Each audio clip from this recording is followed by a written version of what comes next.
साथियों नमस्कार, मेरा नाम है पवन कुमार। आपका स्वागत है राजपथ भारत में। इस वक्त हम दिल्ली में मौजूद थे, अब नोएडा में हैं। इस वक्त नोएडा आए तो कोशिश हुई युवाओं से मुलाकात करें। पिछली बार जब चुनाव में मैं आया था, एक व्यक्ति से मुलाकात हुई थी। यूथ था, डायनेमिक था। वो लड़का आज भी मेरे साथ मौजूद है, जिसका नाम है शिव कुमार। शिव कुमार जिस समाज से बिलोंग करते हैं, उनका भी राजनीतिक इतिहास रहा है। समाज के साथ लगातार इनके पिता का अथक प्रयास रहा कि समाज को जगाया जाए, समाज को जोड़ा जाए, समाज को साथ लाया जाए। और पूरा रूबरू हम कराएंगे, इनसे इनका परिचय कराएंगे, इनके परिवार का क्या रिश्ता रहा, सबसे रूबरू कराएंगे। शिव जी, आपका पहले स्वागत है। धन्यवाद पवन भाई, बहुत बहुत शुक्रिया। आजकल सोशल मीडिया पे भी आप छाए रहते हैं। अरे मालिक, ये हाँ। तो सब सर देखिए, सोशल मीडिया पे हम छाए नहीं रहते, हम सिर्फ और सिर्फ अपनी बात रखते हैं। हाँ। हम अपने समाज की बात रखते हैं, हम अपनी पार्टी की बात रखते हैं, और हम अपने जो हमारे ऊपर डेली अटैक हो रहा है, विरोधी IT cell, specially Sapa, Bhajpa और कांग्रेस के जो आईटी सेल हैं, जो हमारे नेताओं को बदनाम करने की कोशिश कर रहे हैं, हम सिर्फ और सिर्फ उनको रिटेलिएट करते हैं। हम उनको अटैक नहीं कर रहे हैं, हम उनको रिटेलिएट करते हैं। अगर हाँ उसमें ये लगता है कि हम फोर फोकस्ड हो रखे हैं तो वो एक अलग बात है, अदरवाइज ऐसी कोई बात नहीं है। हम सिर्फ और सिर्फ उसको काउंटर कर रहे हैं, और अपनी तरफ से हम जो बेहतर काउंटर कर सकते हैं वो वही काउंटर कर रहे हैं। जो सच है वो लोगों तक पहुंचे।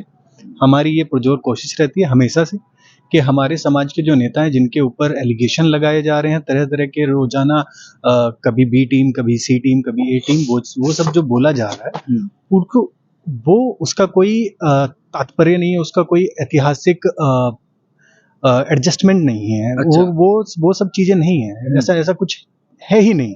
तो हम सिर्फ और सिर्फ उनको आईना दिखाते हैं कि भाई हम नहीं, आप हैं बी टीम। अब सपा की बात करें, उनका परिवार किसकी गोद में बैठा है? अर्पणा यादव कौन है? समाजवादी पार्टी की बहू है। कहाँ बैठी हैं? उनके मुलायम सिंह जी के समधी कहाँ बैठे हैं? आरएसएस, जब सेफाई में कोई कार्यक्रम होता है तो आरएसएस चीफ कहाँ जाते हैं? सेफाई में जाते हैं ना। बीएसपी के किसी भी नेता के घर में शादी हो, या फिर बहन जी के घर में शादी हो, जब आकाश आनंद की शादी हुई, कोई अदर पार्टी के नेता नहीं आए। सेफई में ये सब नहीं होता। सेफई में आरएसएस के चीफ भी आते हैं। अच्छा। तो जब सेफई में आरएसएस के चीफ आते हैं तो बी टीम कौन हुई? आरएसएस के चीफ तो आते हैं, और उनके नेता भी दूसरी शादियों में जाते हुए दिखते हैं। बाकायदा जाते हैं, डंके की चोट पे जाते हैं। वो बी टीम नहीं हुई। अखिलेश यादव पटल पे कहते हैं कि अखिलेश यादव जी के पिताजी श्री मुलायम सिंह यादव जी सदन के पटल से कहा उन्होंने, मोदी जी हम चाहते हैं कि आप दोबारा प्रधानमंत्री बने। बी टीम कौन हुआ? हम हुए कि वो हुए? अच्छा, ये हिसाब से अफवाहों का शहर गर्म। अफवाहों का शहर, वो लोग डेली के डेली। असल में बात ये हुई कि हमने काउंटर करना बंद कर दिया था, जिससे कि उनको एक शय हवा मिल गई, और वो जो शय और हवा उनको मिली, उसका वो भरपूर फायदा उठाया उन्होंने। 2022 के चुनाव में उन्होंने उसका भरपूर फायदा उठाया। हाँ। अब हम वो फायदा वापस 2024 में भी सेम उन्होंने किया, लेकिन इस बार हम वो नहीं होने देंगे। अच्छा। इस बार हम उनको मुंह तोड़ जवाब देंगे, उन्हीं की भाषा में जवाब देंगे, शालीनता के साथ में जवाब देंगे, जैसी हमारी नेता बोलती हैं कि अपनी हदों में रह के, दूसरों के ऊपर पर्सनल अटैक ना करके हम उनको उन्हीं की भाषा में जवाब देंगे।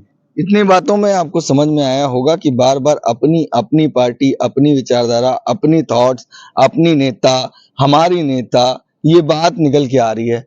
मैंने शुरुआत में परिचय करते हुए कहा आपके पिताजी के बारे में, राजनीतिक मोड़ कहाँ से आया, सामाजिक, थोड़ा सा रूबरू कराएंगे, जानकारी देंगे पिताजी का नाम? हमारे पिताजी श्री पप्पूराम जाटव, थाना भवन विधानसभा, हमारा जो घर है वो थाना भवन विधानसभा में आता है, उत्तर प्रदेश पश्चिम। तो हमारे पिताजी शामली डिस्ट्रिक्ट, प्रबुद्ध नगर जिसको हम बोलते हैं, प्रबुद्ध नगर, जिसका नाम बदल के श्री अखिलेश यादव जी ने शामली किया है। जिनको हमारे महापुरुषों से इतना दुख, जलन है, ईर्ष्या है, जो आजकल बाबा साहब की तस्वीर लेके घूमते हैं। हमारे डिस्ट्रिक्ट का नाम, जिसको बहन जी ने डिस्ट्रिक्ट बनाया, उसका नाम बदल के उन्होंने वापस शामली किया। ठीक है। तो हमारे पिताजी वहाँ पे वहीं पे मैं सिंपल बताता हूँ आपको। वो एक बचपन में एक मोची लेवल से उन्होंने काम स्टार्ट किया अपना। अच्छा। और उन्होंने धीरे धीरे कैडर से जुड़े, बसपा से जुड़े। उनको समझ आया कि भाई उन्होंने कभी स्कूल की शक्ल नहीं देखी। आफ्टर इंडिपेंडेंट भी मैं फर्स्ट पीढ़ी हूँ, मैं पहली जनरेशन हूँ जिसने स्कूल की शक्ल देखी। अच्छा। Because of the movement, because of this movement, BSP का जो मिशन मूवमेंट है जिसकी लोग बात करते हैं, लोग कह देते हैं मिशन है, मूवमेंट है। वो मिशन मूवमेंट क्या है? अपने बच्चों को, अपने परिवार को आर्थिक मुक्ति, सामाजिक न्याय और समाज के जो मुख्य धारा है उसमें जोड़ना, यही मिशन मूवमेंट है। अच्छा। जहां तक मैं समझ पाया हूँ, जो कि हमारे पिताजी बसपा से जुड़े, कांसीराम साहब के साथ में उन्होंने काम किया। बहन जी ने पहला चुनाव हमारे यहाँ से कैराना से लड़ा जी। जो कैराना लोकसभा है हमारी, वहां से उन्होंने चुनाव लड़ा, उनके साथ में हमारे पिताजी ने काम किया। तो ये सब काम करते करते उनको ये समझ आया कि जो हम कर रहे हैं वो this is not more than enough. इसके लिए हमें बहुत कुछ करना पड़ेगा अपने आने वाली पीढ़ियों को चेंज लाने के लिए, उनकी लाइफस्टाइल को चेंज करने के लिए, अपने लाइफस्टाइल को चेंज करने के लिए, अपने समाज को मुख्य धारा में जोड़ने के लिए एजुकेशन बहुत इंपॉर्टेंट है जी। और जब वो बीएसपी से जुड़े, जब वहां पे उनके कैडर से जुड़े, जब वो बामसेफ के कैडर से जुड़े, तब उन्होंने ये समझा कि इन सब चीजों का कितना महत्व है। और जब वो उन्होंने महत्व को जाना तो उन्होंने हमें पढ़ाने का बीड़ा उठाया, हमारी बहनों को पढ़ाया, हायर एजुकेशन पोस्ट ग्रेजुएशन कराया, हमें पढ़ाया, इंजीनियरिंग कराई, हमारे छोटे भाई हैं उनको इंजीनियरिंग कराई। तो ये सब चीजें वहां से जो चेंज आया है, ये सब उसी की बदौलत है। आज भी बसपा के साथ है। बिल्कुल, और हमेशा रहेंगे क्योंकि वही हमारा वजूद है। उसी की वजह से जहाँ पर आज हम खड़े हैं, उसी की वजह से नेता रहे जो मतलब बसपा में एक टाइम कहा जाता था बड़े नेता हैं, मतलब कि कहीं नहीं जाएंगे, तटस्थ रहेंगे, वो चले गए और इनके विचारधारा। अब वो बड़े नेता थे, वो चले गए। हम जमीन से जुड़े हुए लोग हैं, हम नेता नहीं हैं, हमारे घर में कोई नेता नहीं है, हमने काम किया, हम कैडर हैं। अच्छा। हम कैडराइज, आप काडर हैं? जी, हम काडर हैं। ठीक है। अभी आप क्या कर रहे हैं? मैं दिल्ली में रह के नौकरी करता हूँ और जी, मेरा परिचय ये है कि मैं दिल्ली में रह के नौकरी करता हूँ, 9 to 5 जॉब करते हैं। अच्छा। और बाकी समय कोशिश करते हैं कि समाज को जागरूक करें, समाज को बताएं कि हमारे महापुरुषों की क्या विचारधारा थी, हम कहाँ से उठ के आए हैं, हमें कहाँ जाना है, हमारी मंजिल क्या है, जो हम कर रहे हैं वो कितना, उसमें अभी हमें कितना और जोड़ना है, जिससे कि हम जो हमारे बाबा साहब, पेरियार साहब, फूले साहब और नारायण गुरु जी की जो फिलॉसफी है उसको फुलफिल करें हम। जो शिरोमणि श्री गुरु रविदास जी महाराज की जो फिलॉसफी है, जो उनको बेगमपुरा बनाना था, उसको हम कैसे, हम अपनी तरफ से क्या ऐड ऑन करें कि वो हम अचीव कर सके, अपने समाज को पुश करके उसको मुख्य धारा में जोड़ सकें, उनको अपलिफ्ट कर सकें। तो यही हम कोशिश करते हैं, जितना भी हमसे हो पाए हम कर रहे हैं। और जी, ये बातों में दो बातें, पिताजी मोची का काम करते थे, कैडर लिया, जाना, बसपा के मूवमेंट को समझा, और ये पहली जनरेशन है जो पढ़ लिख कर दिल्ली में सबसे कम उम्र में, शायद 15-16 साल, जी मैं 17 साल का जब मैंने 17 साल। पहली जॉब की है। 17 साल की उम्र में जॉब करने के लिए दिल्ली आए, और जिस तरीके से इनके परिवार ने उस चीजों को झेला, उस समय काफी दिक्कतें सही, वो अब मैं उसको देखता हूँ तो वो दिक्कतें नहीं थी, वो हमारा हौसला बुलंद करने वाली चीजें थी। क्योंकि हमारा समाज, जितनी दिक्कतें मैंने झेली हैं, शायद उससे ज्यादा दिक्कतें आज भी हमारा समाज झेल रहा है। उसके बाद ये पहली जनरेशन है शिव कुमार जी, जो बहुजन समाज के साथ जुड़े भी रहे। पिताजी ने जो काडर सीखा वो बच्चे के अंदर भी दिख रहा है, और वो बच्चा दिल्ली जैसे शहर में आकर एलेक्सा की दुनिया छोड़कर, आप गूगल की दुनिया को छोड़कर, तमाम गैजेट्स और एआई को छोड़कर मिशन मूवमेंट के लिए जमीनी तौर पर लोगों से मुलाकात करते हैं, उनको जागरूक भी करते हैं। फिर जब 9 से 6 जॉब करने के बाद ये उसके बाद सोशल मीडिया को भी देखते हैं, कुछ लोगों को जवाब देते हैं, जिस पे कोई नहीं देता उस बात को क्लियर करने की कोशिश करते हैं, और भी बात करेंगे और भी जानेंगे। शिव जी, दिल्ली आने के बाद मिशन मूवमेंट से लगा रहना, और पहली जनरेशन है, घर परिवार में भी काफी दिक्कतें आर्थिक भी रही होंगी, कैसे मतलब देखिए हम जहां से उठ के आए हैं, हम जिस जगह से उठ के आए हैं, वही हमारे लिए बूस्टर है। अच्छा। हमें कोई दूसरे बूस्टर की जरूरत नहीं है, हमें स्पेशल डोज की जरूरत नहीं है। अच्छा। जहां से हम निकल के आए हैं, जिस परिस्थिति में हमने देखा वही हमारा बूस्टर है। हम जिस परिस्थिति में अभी हैं, हम बहुतों से अच्छे और बहुतों से पिछड़े हुए हैं। अच्छा। हम चाहते हैं कि जिस परिस्थिति से हम उठ के आए हैं उसमें अभी बहुत सारे लोग हैं, हम उनको दिशा दिखाएं कि कैसे वो भी अपने आप को अपलिफ्ट करें। यूथ आज के टाइम में देख रहे हो, बाबा साहब की बात तो हर कोई कर रहा है ना, तो यूथ उधर जा रहा है, आप बसपा क्यों संभाल लें भाई? सर बसपा में क्या बचा है? सर बसपा ही सब कुछ है, बसपा में ही सब बचा है। मिशन मूवमेंट कैडर किस पार्टी में है? आप मुझे एक पार्टी का नाम बता दीजिए पूरे भारत में, या फिर जिनको आप आइडेंटिफाई करना चाह रहे हैं उनका बता दीजिए कि उन्होंने मिशन मूवमेंट के हिसाब से या फिर मिशन मूवमेंट को यूज करते हुए कितने लोगों को अपलिफ्ट किया है। आप मुझे 10 नाम गिना दीजिए, मैं बीएसपी मिशन मूवमेंट से निकलने वाले हजारों नाम आपको गिना दूंगा। अभी देखिए, आप जितने भी आज समय समय की बात है, नेता इधर उधर चले जाते हैं, लेकिन वो किस पाठशाला से पढ़े हैं, किस परिस्थितियों में वो थे, किस परिस्थितियों से उन्होंने बीएसपी में उनको जगह मिली, बीएसपी ने उनको ऊपर उठाया बढ़ाया, आज वो कहाँ हैं? कोई कैबिनेट मिनिस्टर है, कोई सेंट्रल में मिनिस्टर है, कोई प्रदेश में मिनिस्टर हैं, किन्हीं के बच्चे सांसद हो गए, किसी के बच्चे विधायक हो गए, लेकिन उन्होंने बाकी लोगों के लिए क्या किया? लड़ाई तो यही है ना। अगर मैं यार यहाँ से हुए, सब चीजें सीखी और उनकी परिस्थितियां ठीक नहीं थी, मगर वहां जाकर आज अपने बच्चों को सेटल करे, समाज को भूल। देखिए, अच्छी बात है, आप अपने आप को सेटल कीजिए, लेकिन सोसाइटी पे बैक टू सोसाइटी नाम की जो चीज है, वो आप बाबा साहब का जो कथन है पे बैक टू सोसाइटी, वो कहाँ है? बाबा साहब ने तो यही किया था ना कि बाबा साहब ने जो लीड जनरेट की, महात्मा ज्योतिबा फुले साहब ने जो लीड जनरेट की, छत्रपति साहू जी महाराज ने जो जनरेट किया, लीड को जनरेट किया, उसको हमने आगे बढ़ाया या पीछे हटाया? हम अगर उसमें एड ऑन नहीं कर सकते तो उसको पीछे नहीं हटाना चाहेंगे। मैं नाकाबिल हूँ, मेरे बस की कुछ नहीं है, तो मैं कम से कम उस मोमेंट का नुकसान नहीं करूंगा। अगर मैं नहीं उसमें कुछ प्लस नहीं कर सकता तो मैं उसमें से माइनस भी नहीं करना चाहूंगा। नहीं तो आपके बदलने से कुछ बदल जाएगा? मेरे बदलने से अगर एक लोग भी बदल जाए, अगर मैं मान के चलता हूँ कि महीने में एक लोग बदल रहे हैं, तो साल में 12 लोग बदल रहे हैं, उनको देख के मतलब आपका कॉन्फिडेंस है कि महीने में एक लोग को तो बदल ही। मुझे महीने में एक लोग अगर मुझसे कुछ सीख रहा है, या फिर मिशन मूवमेंट से, या फिर हमारे महापुरुषों की जो वक्तव्य हैं, या जो उनकी ग्रंथ हैं, जो उनकी आइडियोलॉजी हैं, जो उनके लिखे हुए लेख हैं, उनसे अगर एक लोग भी मेरे कहने से अगर कोई पढ़ रहा है, या फिर मैं किसी को कोई बुक दे दे रहा हूँ, अगर उसको पढ़ के एक लोगों का जीवन भी चेंज हो रहा है, तो जो मिशन मूवमेंट से मुझे मिला, शायद मैं वो डिलीवर कर रहा हूँ। जो मेरे फादर साहब को मिला मिशन मूवमेंट से, जो उन्होंने हमें दिया, और हम उसको आगे परस्यू कर रहे हैं, तो that mean we are on a right track. अच्छा, अगर एक लोगों को हमने बदला और उसके एवज में उसने अगर एक लोग को बदला, तो हम सही डायरेक्शन में। आई थिंक हमारी स्पीड स्लो हो सकती है, लेकिन हम सही डायरेक्शन में, जो मुझे लगता है। ठीक है, अब थोड़ा सा यूथ है तो यूथ पे भी बात कर लेते हैं।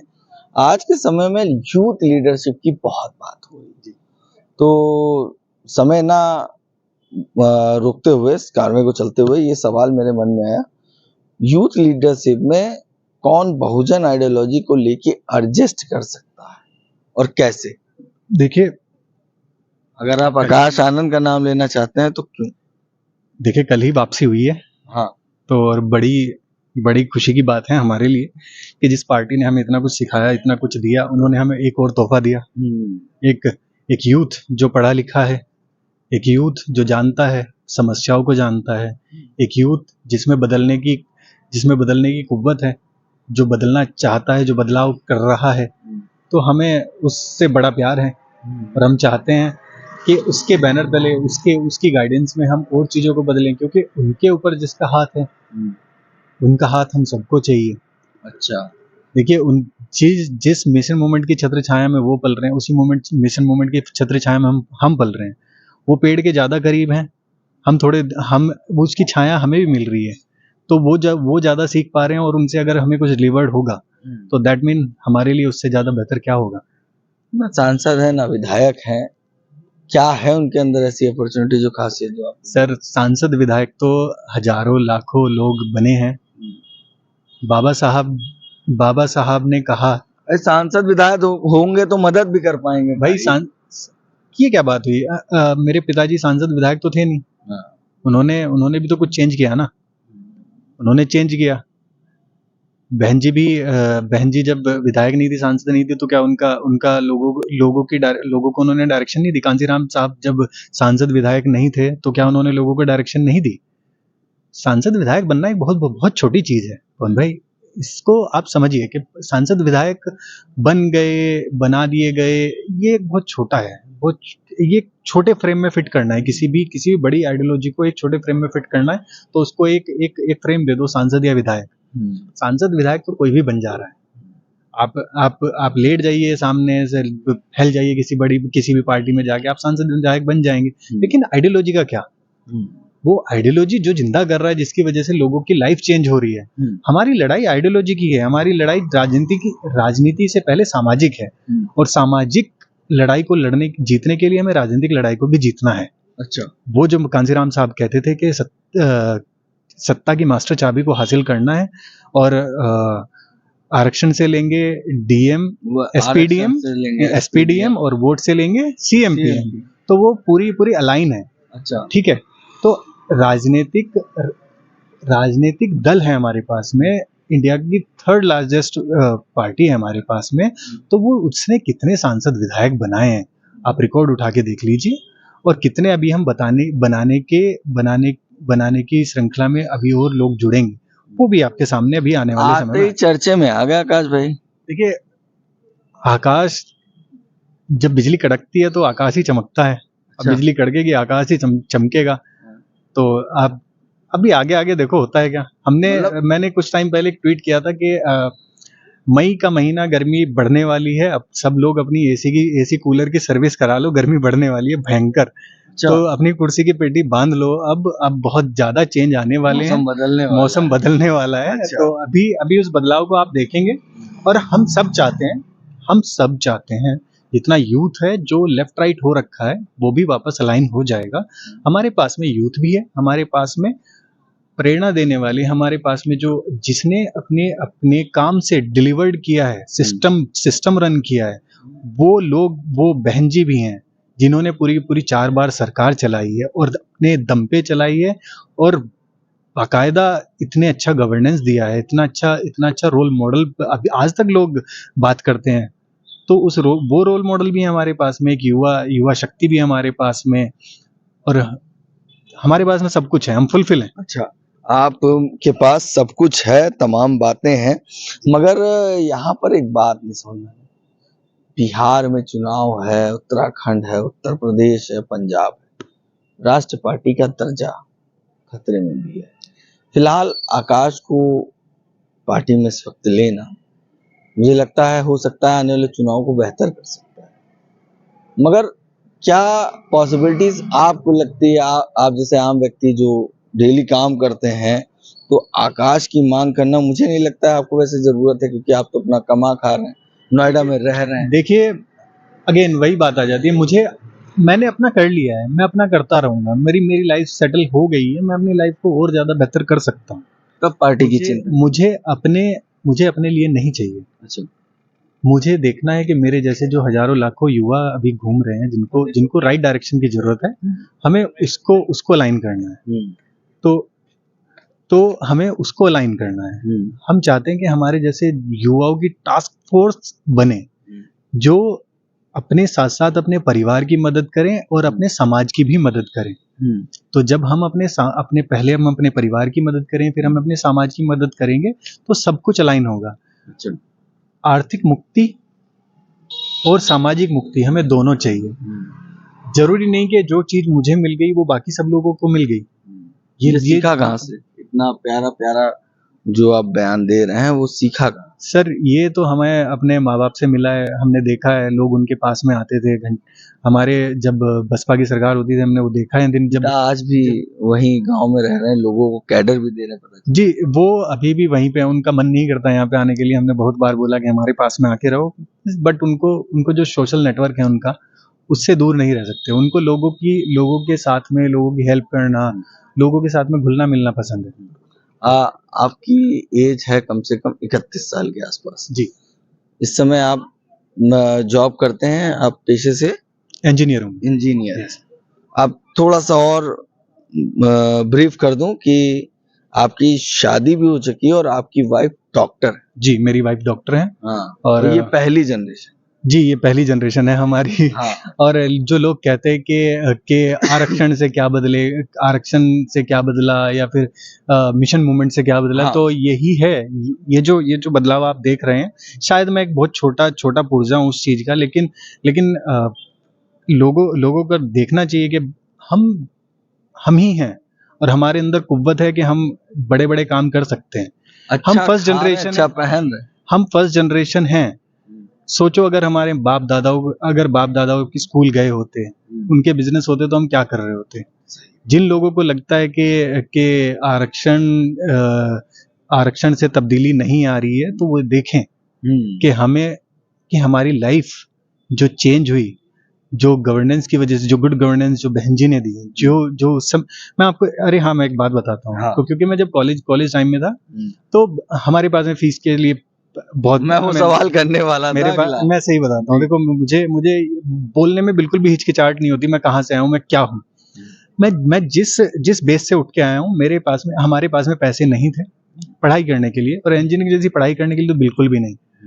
बहन जी की सरकार थी, 2007 से 12 का टेन्योर था, तो मेरा एडमिशन हुआ 2011। अच्छा, 2011 कानपुर में मैंने एडमिशन लिया, और उस समय होता था कि जो भी हमें स्कॉलरशिप मिलती थी, तो और बिकॉज हमारे समाज के पास में पैसे नहीं होते थे कि डाउन पेमेंट करके कॉलेज की फीस दे दें, तो उस टाइम पे बहन जी ने एक स्कॉलरशिप नहीं, बहन जी ने एक स्ट्रेटजी बनाई थी कि जो लोग फी नहीं दे सकते बट इस आधार पे उनका एडमिशन नहीं रोका जा सकता। हाँ, इस आधार पे मेरे पास में पैसे नहीं है, इस आधार पे मेरा एडमिशन नहीं रोका जाएगा। हमारी तरफ से जो आयोग है, जो सरकार है, वो उन्होंने वो फी सबमिट की। हमें आयोग ने और सरकार, हाँ मीन्स जो SC ST आयोग के थ्रू जो हमारे समाज कल्याण के लिए फंड्स मिलते हैं, उसके थ्रू हमारी फी सबमिट हुई, और कुछ पैसा हमारी जेब से गया, कुछ बट मैक्सिमम कुछ कितना गया था सर, वो बहुत कम था, लेस देन 1000 हाँ। मान के चलो आप उसको, वो पैसा हमारी जेब से गया, जो कि मेरे और मेरे परिवार के लिए उस टाइम के लिए वो कहते हैं ना, संजीवनी बूटी का काम किया उसने, क्योंकि हम उस एक एसेट्स की वजह से हम कॉलेज में एंट्री ले पाए, हम पढ़ लिख पाए, और जो भी आज चेंज देख रहे हैं, ये उस टेन्योर की वजह से है। मतलब आप समझिए इस बात को कि इंजीनियर शिव कुमार अगर इंजीनियर बन पाए तो बसपा की सरकार थी, और वो जो इनको मौका मिला, जो SC ST आयोग के द्वारा फीस दी गई, और अगर बसपा की सरकार थी तो उनकी सुनवाई हुई, और वो फीस देना आज इनको इंजीनियर बना दिया, और नोएडा जैसे बिजी शहर में आज वो इंजीनियर हैं। इनकी वाइफ डॉक्टर हैं, और दोनों संघर्ष कर रहे हैं, साथ में काम कर रहे हैं दोनों। मतलब आप अपनी ड्यूटी निभाते हैं, वो अपनी ड्यूटी निभाने जाती हैं, दोनों की दिशाएं भी अलग हैं जॉब की, और दोनों के रास्ते भी अलग हैं, एक इंजीनियर एक डॉक्टर जी।